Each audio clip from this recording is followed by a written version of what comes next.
ابھی جو میں بات کرنے لگا ہوں اس کے لیے جو میں ایگزامپل دینے لگا ہوں وہ ایگزامپل کوٹ کرنے سے پہلے میں یہ کلیئر کر دوں کہ میرا مقصد کسی مسلک کی نفی کرنا نہیں ہے، کسی مسلک کو کمتر یا برتر ثابت کرنا نہیں ہے، جسٹ ایک ایگزامپل دے رہا ہوں۔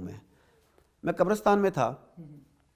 تو میں وہ دعا مانگ رہا تھا اپنے والد کے لیے، تو وہاں پہ میرے ایک سینئر دوست موجود تھے، میرے محترم دوست موجود تھے، تو انہوں نے کہا کہ عارف صاحب میں آپ کو اچھی طرح جانتا ہوں،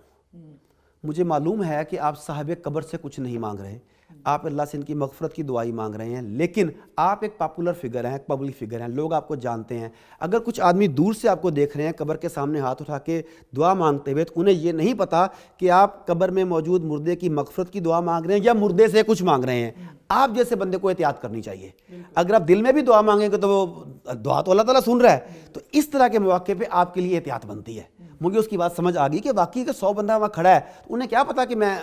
کیا کر رہا ہوں ہاتھ اٹھا کے۔ تو آپ اگر اس دن سے اپنی بیگم سے محبت کو مختص کرتے ہیں کہ صرف اسی دن اظہار کرنا ہے آپ نے، تو پھر آپ کو اس دن بھی نہ کریں۔ اگر آپ نے سال کے 364 دن نہیں کیا تو اور آپ کا رشتہ بھی قائم ہے، تو پھر یہ 365واں دن جو ہے اس دن بھی نہ کریں، رشتہ نہیں ٹوٹے گا آپ کا۔ آپ کی روزانہ کی محبت ہے، آپ روزانہ اس سے کہیں۔ اور بائی دا وے جو ہمارے رشتوں کی محبت بھی ہے، یہ رشتوں کی محبت اللہ اور رسول کے بتائے ہوئے طریقے کے مطابق ہے۔